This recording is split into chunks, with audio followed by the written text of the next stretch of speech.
Cité de la Voix nous a proposé en tant que compagnie du territoire de faire partie de ce projet. Ça a vraiment été un sens parce que de notre présence aussi sur le territoire, mais aussi par cette historique dont François parlait, et d'un spectacle que nous allons jouer, qui est un travail que j'ai initié, c'est un duo de danse. Dans le spectacle, là j'ai enlevé le vernis, mais par exemple, on reprend un duo de natation synchronisée avec des doigts. Enfin, voilà, c'est de la danse contemporaine, c'est un duo.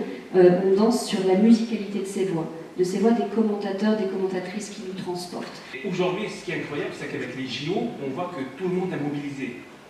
Le sport, la culture et tout le monde. Ça touche tout le monde et c'est vraiment incroyable. Moi, j'étais un entraîneur de haut niveau et aujourd'hui, je suis coach mental. Donc, c'est moi qui vais faire un petit peu le passerelle entre la culture et le sport.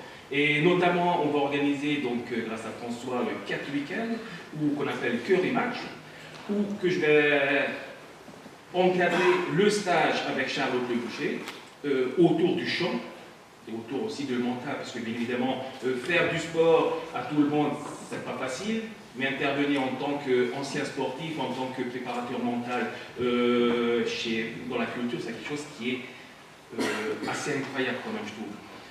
Un événement qui est porté par Nathalie Berruet, qui ne pouvait pas être là aujourd'hui parce qu'elle a des obligations professionnelles.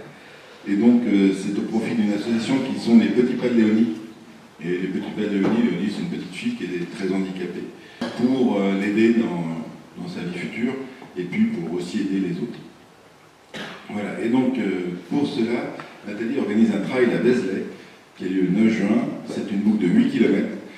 Et les participants paieront 5 € qui seront tous versés à cette association. Belle opération. Et puis moi je vais parler aussi d'une deuxième opération qui est une marche à Vallon-Vézelay le même jour. Donc l'idée c'est de se retrouver avec les Petits Pas de Léonie à l'arrivée.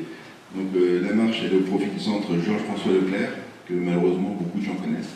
Les éveillés du Val Environnement et Art, pour rappel, cette association s'occupe maintenant depuis 3 ans d'organiser des ateliers artistiques et culturels avec des artistes du territoire notamment, envers des publics, envers tout public, donc, et en s'appuyant sur les structures existantes à Avallon, le CESA, l'espace senior, les écoles, donc j'en oublie évidemment, le périscolaire, centre de loisirs, le centre social notamment, et également d'autres structures sur le territoire avallonnais.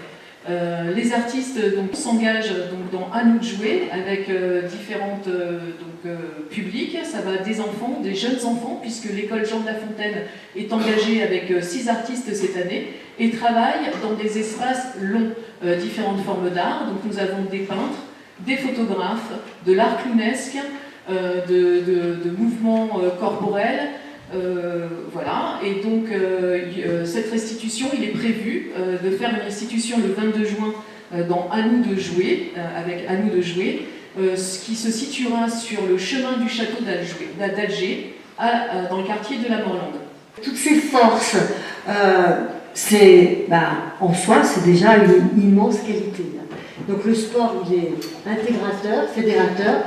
Là, je pense que la Cité de la Voix, elle pose un acte sportif de référence en fédérant toutes ces forces. Donc je ne savais pas, monsieur le directeur, que vous étiez un grand sportif. Rendez-vous avec Christine le 21 juin.